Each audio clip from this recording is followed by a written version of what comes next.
선한목자교회 주일 2부 예배에 오신 모든 성도님들을 주님의 이름으로 환영합니다. 이제 곧 예배가 시작됩니다. 챔버팀의 찬양 연주가 진행되는 동안 옆사람과의 대화는 삼가주시고 기도로 예배를 준비해 주시기 바랍니다. 핸드폰 전원은 꺼주시거나 진동 모드로 전환해 주셔서 모든 성도들이 다 함께 은혜로운 예배를 드릴 수 있도록 협조해 주시기를 바랍니다. 감사합니다.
할렐루야. 주님의 크신 은혜와 풍성하신 사랑을 힘입어 주 앞에 나아갑니다. 하나님은 우리의 반석이시오, 요새이시오, 우리를 건지시는 이시오, 그 안에 피할 바위이시오, 방패이시오, 우리의 산성이십니다. 하나님을 바라보며 경배합니다. 영원한 승리의 주님, 구원자 되시는 주님, 이 예배 가운데 자정하사 우리의 진실한 찬양과 경배를 받아 주옵소서. 할렐루야. 다 함께 일어나셔서 찬송가 19장 찬송하는 소리 있어 찬양 드리시겠습니다.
다 함께 사도신경으로 우리의 신앙을 고백하겠습니다.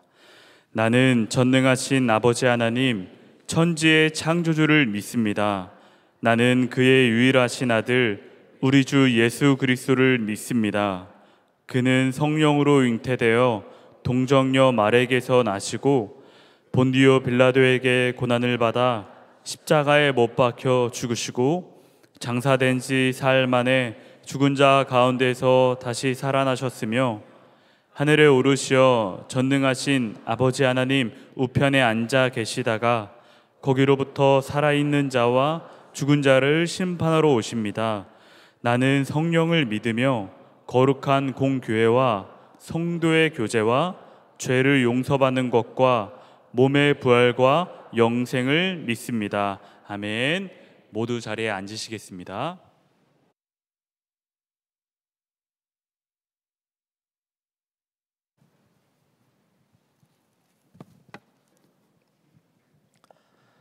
사랑과 은혜가 풍성하신 하나님, 살아계셔서 우리의 삶을 주관하시는 거룩하시고 은혜로우신 아버지 하나님께 찬양과 경배를 드립니다.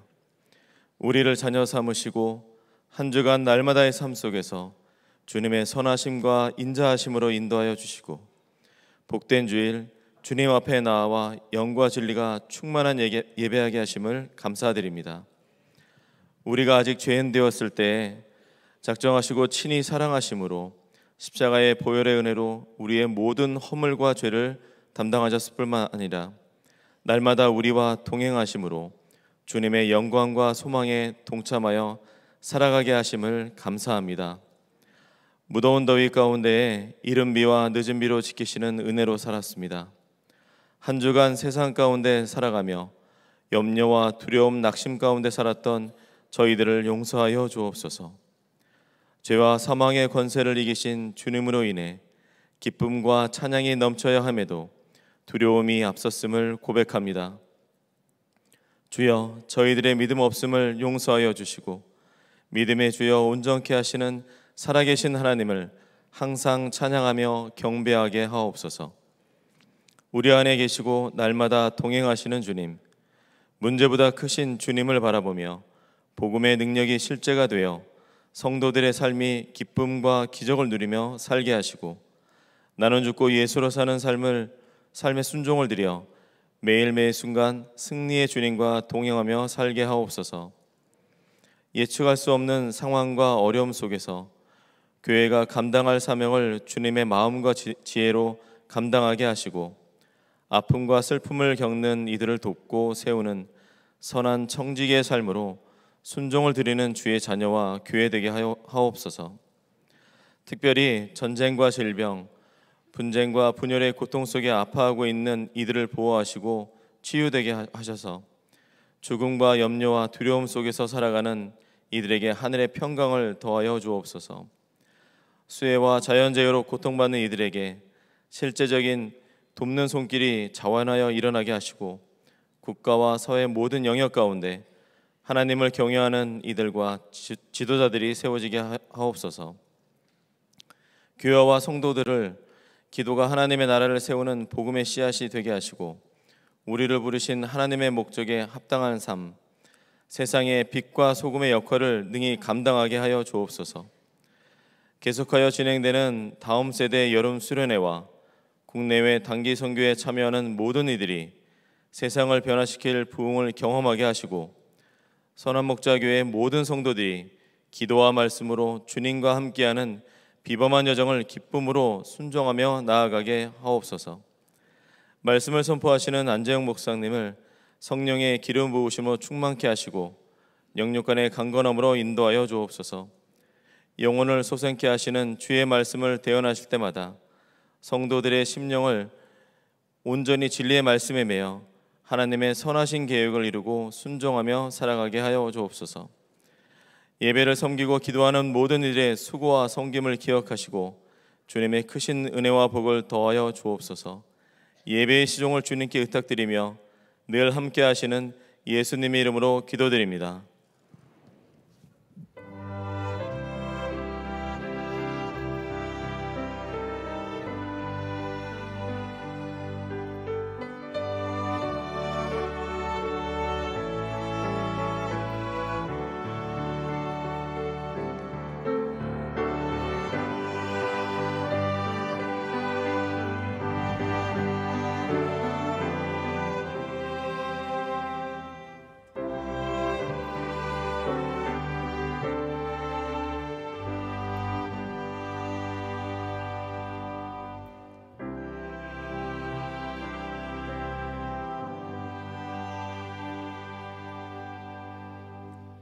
오늘 예배 가운데 세 분의 성도님이 세를 받으십니다. 최선정 성도님, 이성수 성도님, 전미 성도님께서 세를 받으실 텐데요. 대표해서 최선정 성도님께서 세례 간증을 해 주시겠습니다.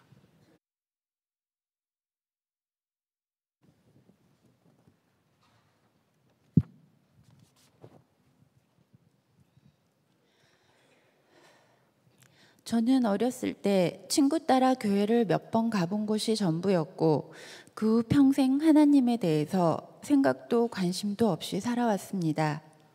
작년 8월에 친하게 지내는 친구가 신앙생활을 못하고 있는 것에 대해서 갈등하는 것을 보고 저는 믿지 않지만 그 친구를 위해서 교회에 같이 가줄 수 있다는 생각이 들었습니다. 그래서 친구에게 같이 교회 가줄게 라고 말하자 친구가 너무 좋아했고 친구가 좋아하는 유기성 목사님이 계신 선한 목자교회에 나오게 되었습니다. 친구만 등록하고 저는 등록할 생각이 없었는데 얼떨결에 저도 같이 등록을 하게 되었고 양육도 같이 받게 되었습니다. 저는 아직 믿음이 없는데 양육을 받는다는 것이 솔직히 조금 부담스러웠습니다. 양육을 시작하면서 바나바님을 만났습니다. 정말 말씀 안에서 사시는 분 같았습니다. 저를 위해서 기도해 주시고 저를 따뜻하게 품어 주셨습니다. 믿음이 뭔지도 모르고 갈등하는 저 때문에 당황하셨을 텐데 엄마가 아이를 돌보듯 칭찬해 주시고 이끌어 주셔서 양육을 잘 마칠 수 있었습니다. 양육을 통해 많은 것을 알게 되었습니다. 나는 죄인이라는 것과 나의 죄 때문에 하나님과의 관계가 멀어지게 되었고, 그래서 죽을 수밖에 없는 나를 위해 예수님이 십자가에 죽으시고 또 나를 살리기 위해 부활하셨다는 것을 알게 되었습니다. 그리고 성령님을 선물로 주셔서 세상 끝날까지 함께 하신다는 것도 알게 되었습니다. 나의 죄를 사해 주셨다는 것과 나를 구원해 주셨다는 것과 천국으로 나를 인도해 주실 것을 믿습니다. 예수님을 믿기 시작하면서 새로운 변화가 생겼습니다. 일할 때에도 불평불만이 많았었습니다. 하지만 이제 같이 일하는 분들에게 사랑으로 대해야겠다는 생각을 가지게 되었으며 작은 감사들의 이유를 찾게 되었습니다. 또한 자꾸 생각나는 말씀과 찬양이 내 생각을 멈추게 하고 묵상하게 되었습니다. 믿기 전 삶에는 아무 생각이 없던 제가 이제는 새로운 피조물이 된 것만 같습니다. 죽을 만큼 나를 사랑하신 예수님을 다 알기까지 믿음의 길을 가겠습니다. 감사합니다.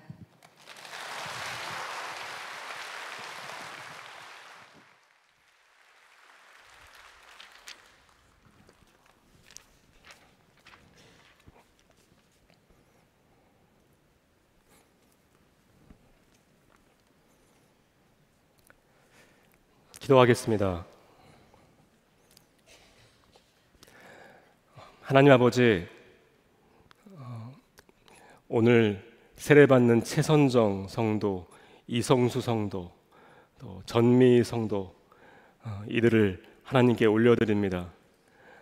하나님 앞과 성도들 앞에서 그들이 고백한 대로 하나님의 자녀로, 또 예수님을 구주로 고백한 그 고백대로 앞으로 살아갈 수 있도록 은혜를 더하여 주옵소서.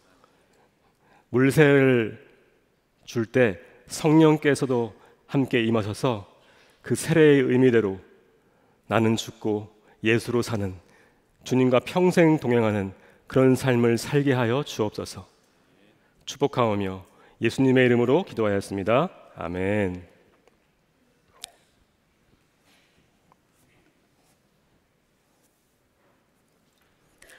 최선정, 내가 성부와 성자와 성령의 이름으로 세례를 주노라. 아멘.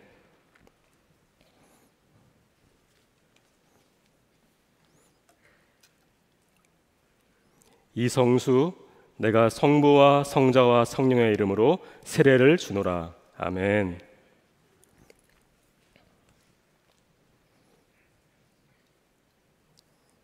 전미희, 내가 성부와 성자와 성령의 이름으로 세례를 주노라. 아멘. 성도들 향해서 서주시고요. 이렇게 우리 세례 받으신 세 분을 위해서 축복의 박수 부탁드리겠습니다. 이 시간에는 세례를 받으신 분들과 함께 새가족 가정을 마치신 분들을 소개합니다.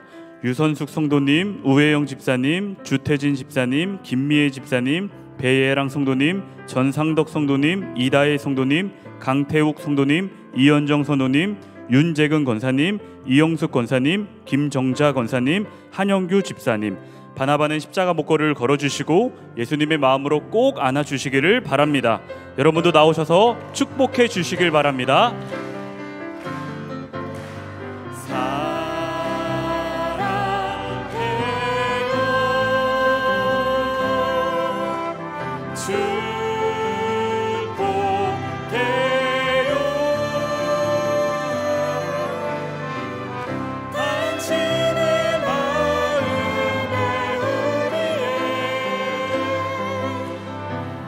사랑을 드려요.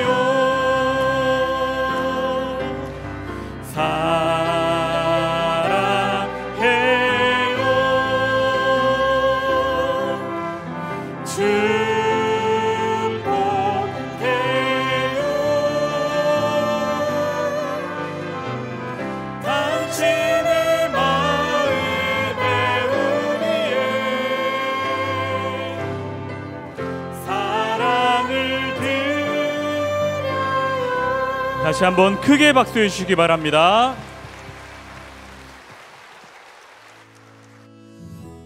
교회 소식을 알려드리겠습니다.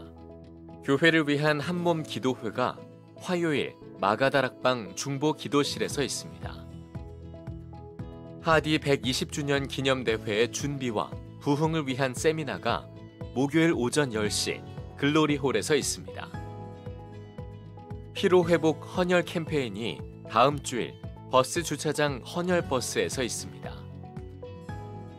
환경보호를 실천하기 위해 8월부터 로뎀 카페에서 다회용 컵을 사용합니다. 사용 후에는 카페 내 반납기에서 보증금을 환불받을 수 있습니다. 교회를 신실하게 섬겼던 갈렙교회 시무인 목사가 부천 신광감리교회 담임 목사로 부임합니다. 지금까지 12년간 부족한 저를 사랑과 기도로 섬겨주신 모든 동역자분들과 성도님들께 감사를 드립니다. 저는 이제 부천에 있는 신광교회로 청빙을 받아 새로운 사역을 시작하게 되었습니다. 그곳에서도 예수님과 동행하며 주님을 기쁘시게 하는 믿음과 순종의 증인으로 살 수 있도록 계속 기도를 부탁드립니다. 감사합니다. 선한목자교회에 처음 오신 새가족 여러분을 환영합니다. 1층 새가족실에 가시면 교회 등록과 교회 생활에 대한 안내를 받으실 수 있습니다. 매일 1시간 기도와 예수 동행 일기를 통하여 주님과 동행하는 한 주 보내시기 바랍니다. 이 시간 다 함께 하나님을 경외하는 마음으로 자리에서 일어서시겠습니다. 오늘 우리에게 주시는 하나님 말씀은 요한복음 1장 19에서 28절의 말씀입니다. 유대 사람들이 예루살렘에서 제사장들과 레위 지파 사람들을 요한에게 보내어서 당신은 누구요? 하고 물어보게 하였다. 그때에 요한의 증언은 이러하였다. 그는 거절하지 않고 고백하였다. 나는 그리스도가 아니요 하고 그는 고백하였다. 그들이 다시 요한에게 물었다. 그러면 당신은 누구란 말이요? 엘리야요? 요한은 아니요 하고 대답하였다. 당신은 그 예언자요? 하고 그들이 물으니 요한은 아니요 하고 대답하였다. 그래서 그들이 말하였다. 그러면 당신은 누구란 말이요? 우리를 보낸 사람들에게 대답할 말을 좀 해주시오. 당신은 자신을 무엇이라고 말하시오? 요한이 대답하였다. 예언자 이사야가 말한 대로 나는 광야에서 외치는 이의 소리요.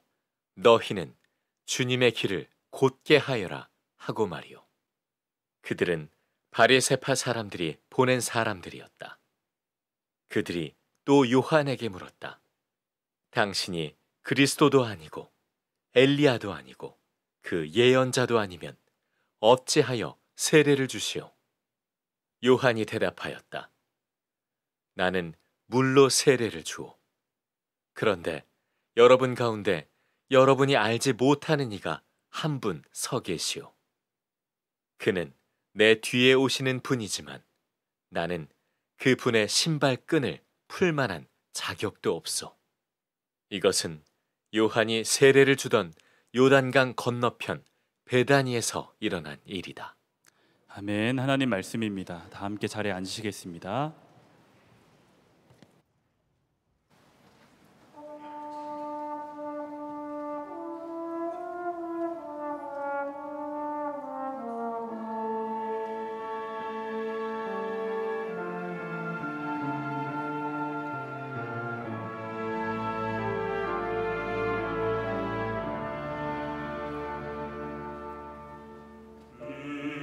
세상 나누네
네, 할렐루야 찬양대와 오케스트라 교환 찬양 감사합니다.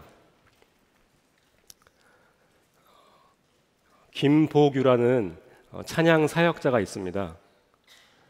나는 사마리아 여인에게 말을 건다라는 유명한 찬양으로 젊은 분들에게 선한 영향을 주는 그런 형제님입니다. 한 번은 그의 간증을 들은 적이 있는데 그가 이런 고백을 하는 것입니다. 저는 찬양 사역할 때 제가 신랑이 아니라는 것을 압니다. 저는 그저 앞에 앉아 있는 신부들, 예수님의 신부에게 신랑을 소개해주는 신랑의 친구일 뿐입니다.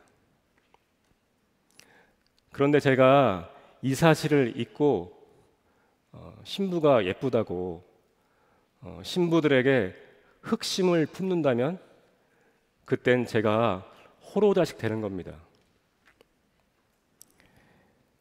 신랑이신 예수님을 잘 소개해드리고 예수님이 그 자리에서 마음껏 찬양과 영광을 받으시도록 하는 것, 그것이 저의 역할입니다.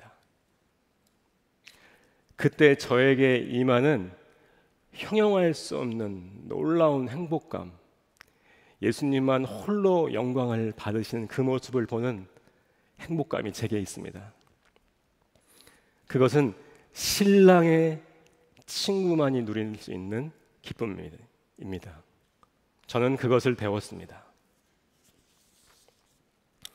저는 그의 이 고백을 들으면서 이것은 제가 죽을 때까지 잊지 말아야 할 사역자 그리고 그리스도인으로서의 정체성이라는 생각을 했습니다. 오늘 본문은 이 이야기를 성경에서 그대로 살아낸 세례 요한에 대한 말씀입니다. 요한복음 1장 19절에서 20절입니다. 유대 사람들이 예루살렘에서 제사장들과 레위 지파 사람들을 요한에게 보내어서 당신은 누구요? 하고 물어보게 하였다. 그때 요한의 증언은 이러하였다. 그는 거절하지 않고 고백하였다. 나는 그리스도가 아니요 하고 그는 고백하였다.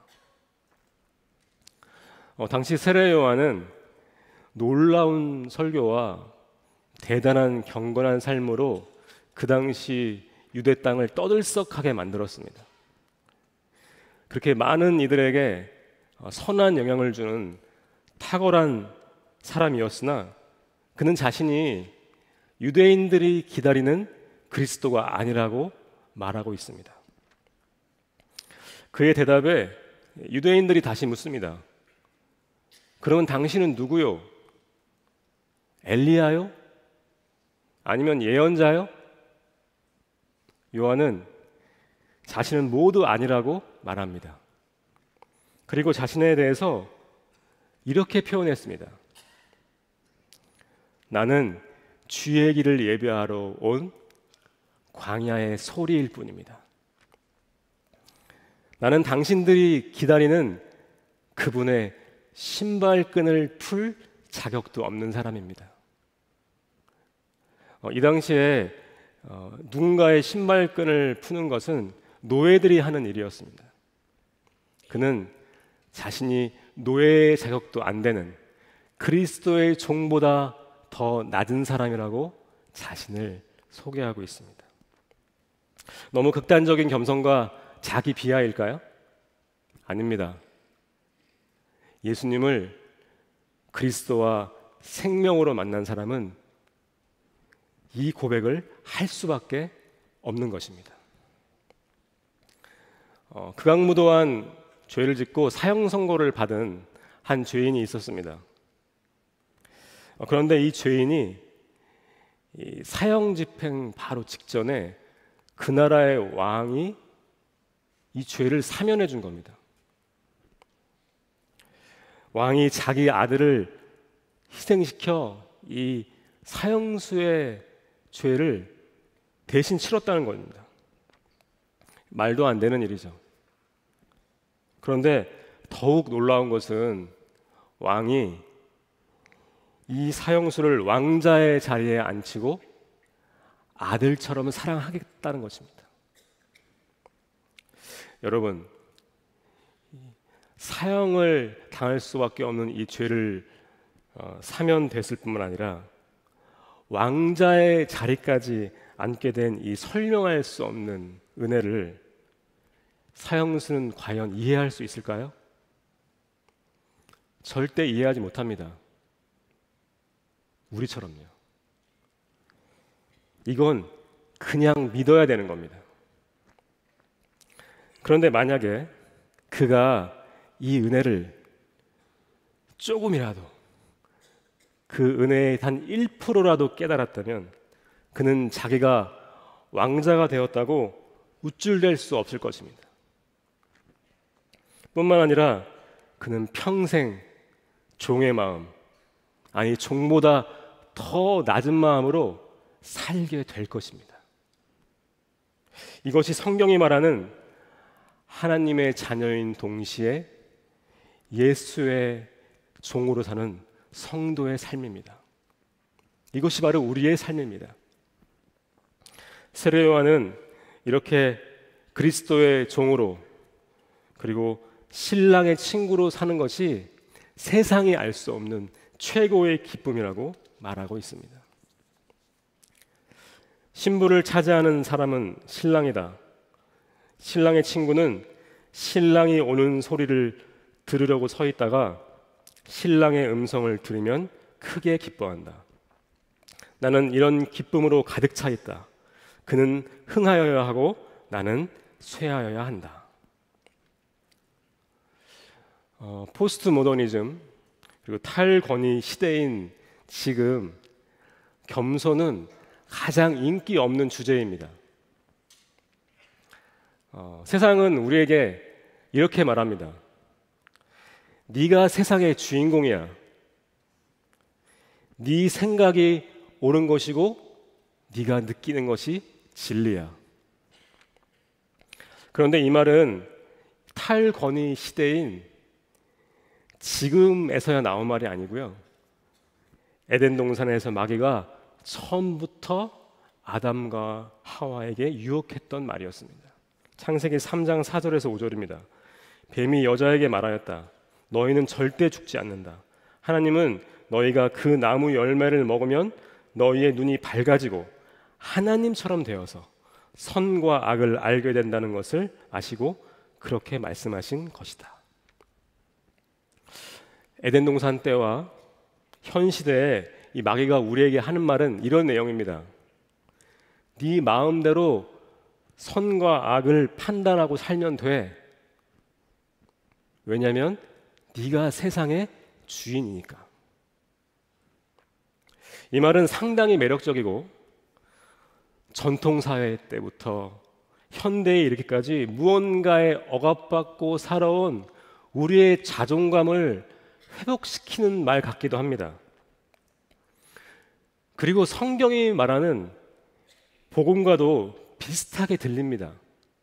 왜냐하면 성경은 우리가 하나님의 형상대로 창조된 존귀한 존재이고 하나님이 독자를 아끼지 않으실 만큼 세상에서 가장 사랑받는 존재라고 말하고 있기 때문입니다.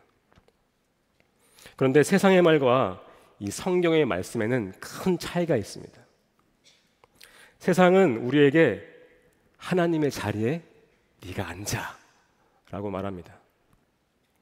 그러나 성경은 하나님께서 자격 없는 우리를 그 자리에 초대하셨다고 말합니다. 아주 다른 말입니다. 특별히 이 차이는 이 사람의 태도로 극명하게 갈리는데 세상의 말을 듣고 하나님의 자리를 빼앗으려는 사람의 태도는 교만입니다. 딱 마귀의 수준만큼 말입니다. 그러나 은혜의 자리에 초대된 사람은 겸손합니다. 딱 예수님처럼 말입니다. 빌립보서 2장 5절에서 7절입니다. 여러분 안에 이 마음을 품으십시오. 그것은 곧 그리스도의 예수의 마음이기도 합니다.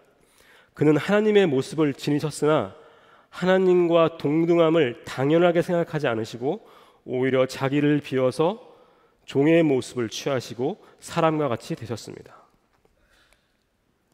하나님이신 예수님도 그의 자리를 당연하게 여기지 않으셨다고 합니다. 그리고 그 겸손이 예수님의 기쁨의 이유이고 능력의 원천이 된 것입니다. 이 겸손이에요. 저는 이 현대인들이 겪는 대부분의 아픔과 상처가 이것 때문이라고 생각합니다. 바로 내가 하나님의 자리에 앉아서 세상이 세상의 주인공이 되겠다는 이 교만 말입니다. 하나님처럼 내가 높아져야 하는데 그게 뜻대로 안 되니까 낙심하고 자책하고 원망하게 되는 것입니다. 성공과 높아짐으로 만족을 얻으려는 시도는요, 결국 무너지게 되어 있습니다. 이건 세상 사람들도 다 아는 사실입니다. 실패한 사람은 나고자처럼 원망하며 살지만 반대로 성공한 사람도 성공 뒤에 아무것도 없다는 것을 발견하고 허무해지기 때문입니다. 이렇게 마귀는 좌절과 허무함을 통해서 현대사회의 질병인 우울, 공황장애, 더 나아가서는 마약과 자살로까지 이어지게 하는 것입니다. 교만이 주는 무서운 결과이죠. 제가 섬기는 사랑부 얘기를 좀 나누고 싶습니다. 이 공동체 안에는 놀라운 회복의 은혜가 있는데 많은 분들이 이곳에 와서 장애인을 섬기려 하다가 오히려 제가 회복되는 것 같아요. 이런 말들을 많이 하십니다. 저도 오랫동안 이 사역을 해오면서 왜 이 공동체 안에 이 은혜가 있을까 하고 궁금했습니다. 그러다가 한 가지 깨달은 것이 있습니다. 대부분의 세상 조직은 중심에 가장 강한 자가 있고 그 주변에 약자들이 모여 있는 형태입니다. 그래서 약자들은 자연스럽게 강자처럼 되고 싶어하고 그렇게 되기 위해서 치열하게 경쟁합니다. 그리고 그 안에서 누구는 성공하고 누구는 실패하고 거기서 만족을 얻고 상처도 받습니다. 이게 세상의 조직의 아주 전형적인 모습이죠. 그러나 장애인 공동체는요, 정반대입니다. 공동체의 중심에 가장 약한 사람이 있고 강자들이 그 주변에 모여 있습니다. 그래서 이 공동체에는 경쟁이 없습니다. 오로지 중심에 있는 약자를 위해서 서로 돕고 협력할 뿐입니다. 놀랍죠? 그리고 이곳에는 성공과 실패가 의미가 없는데 그저 서로의 존재에 대한 소중함 그리고 삶에 대한 감사만 의미가 있기 때문입니다. 약자가 중심이기 때문에. 이 장애인 공동체의 은혜로운 구조 때문에 함께한 이들이 경쟁적인 세상에서 받은 상처를 치유받는 것 같습니다. 그런데 이런 사랑부에서 유일하게 성공과 실패에 연연하다가 교만과 좌절을 경험하는 사람이 있습니다. 유일한 사람, 바로 접니다. 담당 목사라는 타이틀 때문에 이 공동체의 본질인 겸손을 잊고 사역에 성공하려고, 이게 사역자들이 갖는 병폐거든요. 사역에 성공하려고 내 열심을 내기 때문에 이 경험을 하는 것 같아요. 그래서 저도 다시 그걸 깨닫고 겸손의 자리로 내려오곤 합니다. 성도 여러분, 저는 겸손이 세상을 치유하는 중요한 열쇠라고 믿습니다. 예수님이 바로 그 방법으로 세상을 치유하고 구원하셨기 때문입니다. 예수님은 십자가에서 가장 약한 자가 되어서 세상을 구원하셨고, 그러므로 세상 누구도 자기의 강함을 자랑하지 못하게 하셨습니다. 그리고 그의 주변에 있는 우리들은 경쟁할 필요가 없고 서로의 존재를 소중히 여기며 하나님만 찬양하는 공동체로 우리를 그 교회로 만드신 것입니다. 마태복음 11장 29절입니다. 나는 마음이 온유하고 겸손하니 내 멍에를 메고 나한테 배워라. 그리하면 너희는 마음의 쉼을 얻을 것이다. 아멘. 또한 저는 복음의 핵심 중에 하나가 겸손이라고 믿습니다. 예수님이 이 겸손했던 세례 요한을 여자가 낳은 자 중에 가장 큰 자이다 라고 칭찬한 반면에 독사의 자식들이라며 혹독하게 비난했던 이들이 있었습니다. 바로 바리새인들이었습니다. 그들은 하나님의 말씀에 통달한 사람들이었고 그 말씀을 지키기 위해서 최선의 노력을 다했던 이들이었습니다. 그런데 왜 예수님은 그들을 그토록 심하게 비난하셨을까요? 이 부분이 세상의 방법인 최선과 하나님의 방법인 복음이 갈리는 중요한 지점입니다. 율법주의자인 바리새인은 내 최선으로 구원을 받으려고 했습니다. 이 말은 구원의 주체가 내가 되고 삶의 주인 역할도 내가 하겠다는 것입니다. 그들이 생각한 선은 나의 최선, 내 최선으로 안 되면 그건 악, 이렇게 판단한 겁니다.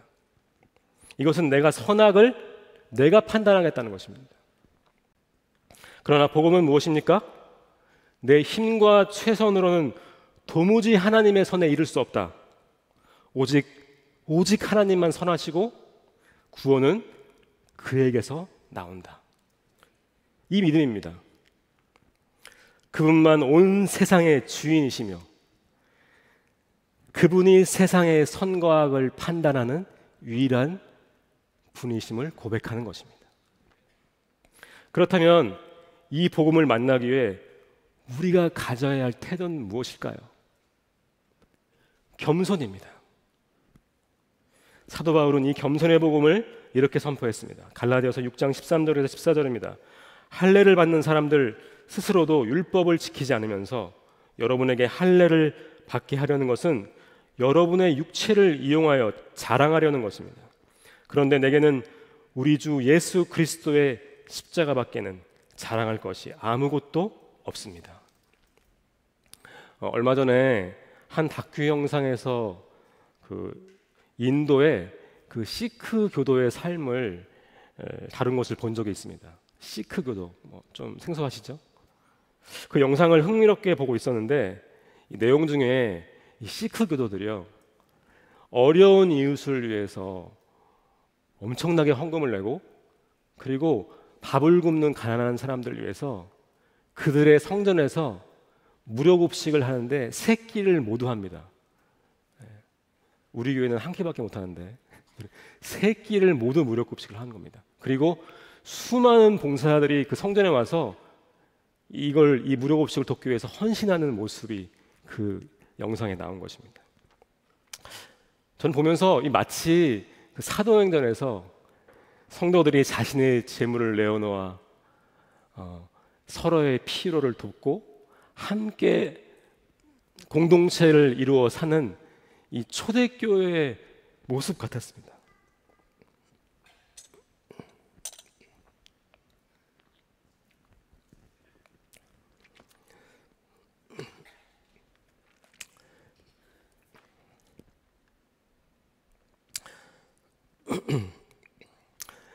그렇게 놀랍게 보는 중에 갑자기 정말 초대교회 같구나 놀랍게 보는 중에 이런 생각이 들었습니다.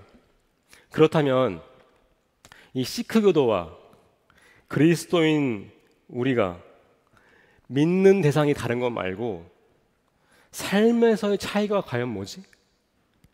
오히려 지금의 교회보다 인도의 시크 교도들이 더 공동체적이고 더 희생적인 삶을 사는 것 같이 보였기 때문입니다. 그때 제 머릿속에 스치고 지나간 것이 바로 복음의 핵심인 겸손이었습니다. 세상에는 교회보다 복지나 인간적인 사랑을 더 잘하는 곳이 엄청 많습니다. 그런데 그들은 결국 자신의 의로 이것을 하고 있기에 언젠가는 그 의 때문에 그 공든탑이 무너질 것입니다. 그 의의 특징입니다. 의는 반드시 자기의 공로가 있기 때문에 무너지게 돼 있습니다. 교만 때문에. 세상이 자신의 공든탑과 함께 무너질 때 자기 의가 죽은 이 복음만이 세상을 치유하고 구원하게 될 것입니다. 사랑하는 성도 여러분, 그런데 안타깝게도 세상뿐만 아니라 지금의 교회 안에도 내 의와 교만의 문제가 깊이 들어와 있는 것이 현실입니다. 지금의 교회가 세상에서 빛과 소금의 역할을 못하는 이유는 교인의 숫자가 적거나 교회 건물이나 프로그램이 부족해서가 아닙니다.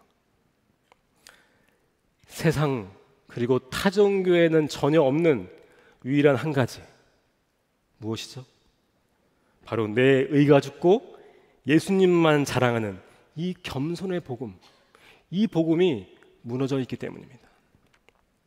제가 17년 전쯤에 한 신앙 공동체에서 훈련을 받은 적이 있었습니다. 굉장히 헌신되었고 영성도 탁월하다고 알려져 있는 곳이었습니다. 그런데 그것의 리더인 목사님은 항상 한국 교회를요 신랄하게 비판했습니다. 이 땅의 교회들은 다 썩었습니다. 돈과 인기에 영합한 싸구려 복음을 전하고 있는 것입니다. 그의 이 선지자 같은 외침에 많은 이들이 공감했고 그곳에서 훈련을 받았습니다. 그런데 그곳에서 훈련받는 동안 이상하게 제가 비판적인 사람이 되어가고 있는 것입니다. 그리고 마음에 알 수 없는 분노가 가득한 것이에요. 주변 사람을 만나면요, 가르치고 지적하려고 들고, 그러다 보니까 논쟁하고 그들을 정죄하게 되었습니다. 제 안에 교만이 아주 가득했는데 그때는 제가 문제가 아니라 저들이 문제다라고 생각했습니다. 왜냐하면 저는 그때 누구보다 기도와 성경 연구를 열심히 한다고 생각했고, 그리고 엄청나게 헌신적인 삶을 살고 있었기 때문입니다. 그런데 어느 순간 제 영혼이 병들고 있다는 생각이 들었습니다. 감사와 기쁨은 사라지고 제 안에 사랑도 아무것도 없는 것 같이 느껴지는 겁니다. 그래서 제가 아는 장애인 공동체를 찾아가서 그것의 목사님과 교제를 나누었습니다. 매주 그곳에 방문해서 봉사를 하고 장애인 사역을 또 그때도 하고 있었기 때문이죠. 그리고 봉사 후에 목사님과 교제하면서 그러면서 제 영혼이 조금씩 치유받는 느낌을 받았습니다. 당시 제가 훈련받던 공동체와 이 장애인 공동체 목사님은요, 세상과 교회를 바라보는 관점이 달랐습니다. 장애인 공동체 목사님은 한국 교회가 초심을 잃고 지금 병든 것이 사실이지만 그 문제가 남의 문제가 아니고 내 가족, 내 교회의 문제라는 마음을 갖고 있었습니다. 마치 내 몸의 일부가 아픈 것처럼 이렇게 말씀하시는 거였습니다. 그 훌륭했던 그 하나님이 세운 그 교회가 그러면 안 되는데, 그래서는 안 되는데, 그 넘어졌던 목사님이 빨리 회복하시고 다시 예전처럼 주님의 신실한 종이 되어서 한국 교회를 이끌어 가셔야 되는데, 이렇게 진심으로 말씀하시면서 안타까워하셨습니다. 그 목사님은 겸손한 마음으로 한국 교회를 걱정하고 중보하셨던 것입니다. 저는 이 목사님과 교제하며 제 병든 영혼을 치유받고 복음에 대한 오해도 풀 수 있었습니다. 그리고 하나님의 마음을 제대로 알 수 있었습니다. 사랑 없는 비판은 자기 의와 분열만 낳을 뿐입니다. 이것은 하나님이 가장 미워하시는 마귀의 열매입니다. 다른 이들의 아픔과 죄까지도 끌어안고 겸손히 사랑하는 것, 그것이 세상을 구원하신 하나님의 마음입니다. 빌립보서 2장 3절에서 4절입니다. 아무 일이든지 다툼이나 허영으로 하지 말고 오직 겸손한 마음으로 각각 자기보다 남을 낮게 여기고 각각 자기 일을 돌볼 뿐더러 또한 각각 다른 사람들의 일을 돌보아 나의 기쁨을 충만하게 하라. 제가 지난 화요일에 코로나에 확진됐었습니다. 5일이 지났기 때문에 지금은 안전합니다, 여러분. 며칠간 자율 격리를 했는데 그 시간 동안 주님께서 제가 설교하려는 주제인 이 겸손을 더욱 선명하게 경험케 하셨습니다. 보통 부목사가 주일 설교를 맡으면요, 이 마지막 주간은 이 초집중해서 기도하고 이 설교문을 달달달 외워야 되는데 제가 지금 못 외우고 있지 않습니까? 네. 몸이 아프고 이 약기운 때문에 정신이 몽롱하니까 이 중요한 시간을 다 허비한 것 같았습니다. 뇌 채선이 무너지고 그러니 영적으로도 어려웠습니다. 그렇게 몽롱한 가운데 있는데 주님께서 설교가 안 들어오니까 한 영상을 봤는데 주님께서 그 영상을 통해서 저에게 다시 한번 이 복음 앞에 겸손하게 서게 하셨습니다. 그 영상은 축구 선수 이영표 집사님의 간증 영상이었습니다. 길지 않은 내용이었는데 삶을 대하는 그의 깊은 믿음과 겸손이 느껴졌습니다. 그 2002년 월드컵을 개막을 이틀 앞두고 이영표 선수가 이 종아리에 큰 부상을 입게 되었습니다. 재활까지 3개월이나 걸리는 부상이었고, 언론은 그가 대표팀에서 하차하게 될 거라고 기사를 쏟아내기 시작했습니다. 하늘이 무너진 것 같았던 그는 하나님께 원망 섞인 기도를 하게 되었습니다. 주님, 제가 하나님의 영광을 위해서 축구를 해왔고, 특별히 이 월드컵을 목표로 수년간 정말 최선을 다해 노력했는데 지금 이 결과가 뭡니까? 이런 원망하는 마음이 들었다고 합니다. 그때 이영표 선수는 그 지인의 추천으로 욥기를 읽게 되었는데, 그 말씀 묵상 중에 크게 깨닫고 하나님께 회개하게 되었다고 합니다. 그동안 자신이 했던 노력과 최선이 하나님의 영광을 위한 것인 줄 알았는데 철저히 자기 영광을 위한 것이었다는 걸 깨달은 것입니다. 그 후에 하나님께서 마음으로 이렇게 그에게 물어보셨다고 합니다. 영표야, 내 삶에서 가장 소중한 게 뭐지? 주님, 축구입니다. 그리고 곧 열릴 월드컵이죠. 그러면 너의 가장 소중한 그것을 나를 위해 포기할 수 있겠니? 이영표 선수는 하나님의 그 무릎 앞에 울며 불며 기도하다가 주님의 영광을 위해서 포기하겠다고 대답했다고 합니다. 그전에는 주님의 영광을 위해서 최선을 다한다고 했지만 주님의 영광을 위해서 내 최선을 포기하겠습니다. 이 기도를 하고 나니까 원망했던 마음이 사라지고 갑자기 말할 수 없는 평안과 행복감이 그의 마음에 임하더랍니다. 그리고요, 그 이후 놀랍게 부상당한 종아리가 회복되었고, 그는 대한민국의 3번째 경기부터 출전해서, 기억나시죠? 대한민국 4강에 드는데 큰 역할을 했다고 합니다. 그 이후 삶을 대하는 그의 시선이 바뀌었는데, 누구보다 최선을 다해 살지만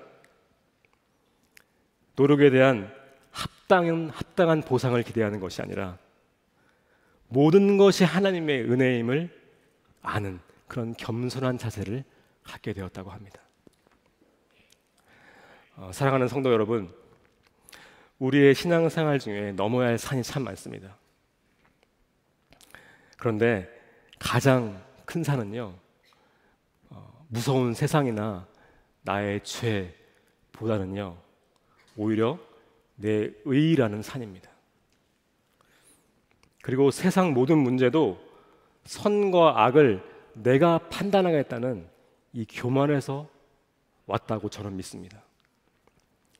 십자가에서 내가 예수님과 함께 달려있을 때 죽은 것은요, 내 죄뿐만 아니라 내 의도 함께 죽었음을 믿으시기 바랍니다. 세례요한과 예수님이 우리에게 보이신 중요한 삶의 태도는 겸손이었습니다. 이것은 복음의 중심에 서 있고 지금 교회가 회복해야 할, 세상에 없고 이방 종교에 없는 회복해야 할 중요한 덕목입니다. 그리고 이 겸손의 복음이 이 상처받고 아픈 세상을 치유할 것입니다. 이 겸손의 자리에서 오직 빛이신 예수님만 자랑하게 되시는 성도님들 되시기를 예수님의 이름으로 축복합니다. 이 시간 오늘 주신 말씀을 붙잡고 함께 기도하겠습니다. 주님, 나의 최선으로 내 자신을 구원하려 했던 죄를 용서하여 주옵소서. 이제 내 의를 내려놓고 겸손하게 온 세상을 치유하고 구원하신 이 십자가의 의만 바라보겠습니다. 신랑의 친구만 누릴 수 있는 그 최고의 기쁨으로 살겠습니다. 다 함께 우리 기도하며 주님께 나아가겠습니다. 오 사랑하신 아버지 하나님, 그렇습니다. 이제 나의 최선으로 내 노력으로 주 아버지 구원받으려 했던 내 교만을 내려놓고 오직 세례 요한과 예수님이 갔던 그 길, 우리 그 겸손으로 아버지가 이 세상을 살아갈 뿐만 아니라 세상을 치유하고 구원하시는 하나님의 놀라운 십자가의 길을 나도 가겠습니다. 아버지 하나님 주여, 나도 내 생명을, 내 죄를 해결할 수 없는데 내 최선을 다했던 나의 모든 나의 교만과 나의 의를 내려놓고 오직 아버지 하나님 주여, 오직 주님에게만 바라보는 놀라운 겸손의 구원의 생명을 아버지 바라볼 수 있도록 인도하여 주옵소서. 이 땅에 수많은 아프고 고통당한 이들, 내가 하나님의 자리에 앉아서 아버지 하나님 긁으려 했는 그 모든 이것으로 해서 고통받는 이들이 이 겸손의 복음 안에서 진정한 자유와 치유를 경험할 수 있도록 축복하시고 인도하여 주옵소서. 우리 안에 이 은혜와 이 믿음과 이 겸손을 우리 삶 가운데 누리게 하여 주옵소서. 오 주님 감사합니다.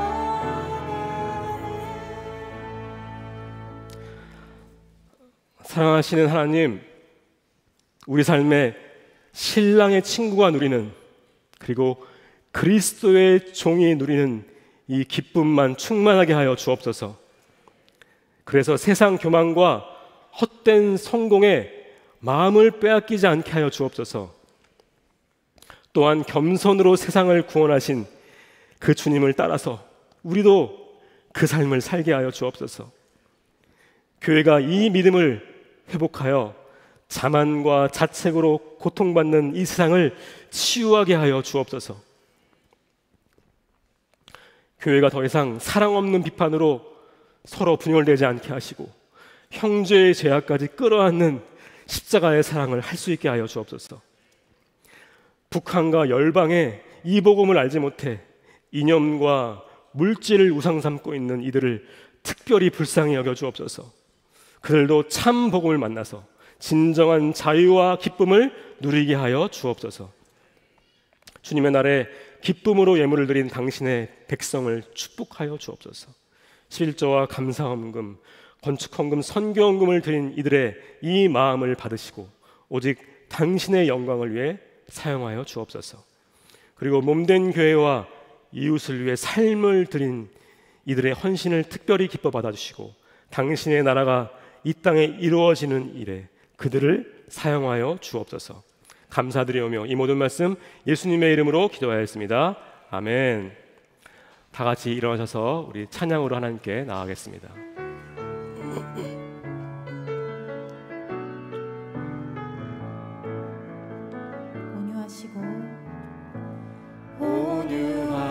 온유하시고 겸손하신 예수 닮기를 내가 원하네. 자비하시고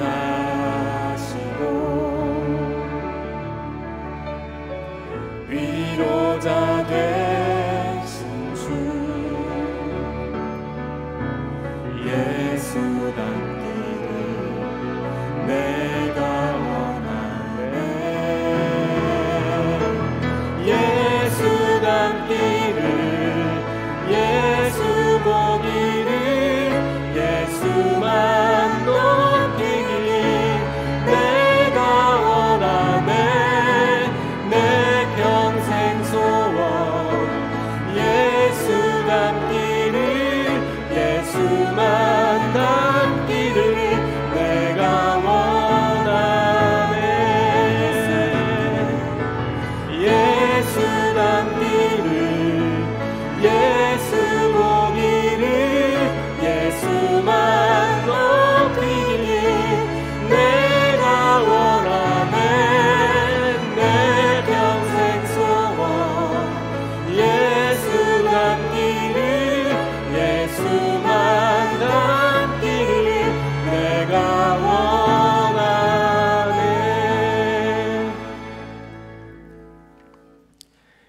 이제는 우리의 주님 되신 예수 그리스도의 은혜와 아버지 하나님의 놀라우신 사랑과 성령님의 교통하심이 겸손으로 세상을 치유하신 우리의 주님의 길을 따르기로 결단한 주의 성도들 위해 함께하옵시기를 간절히 축원하옵나이다.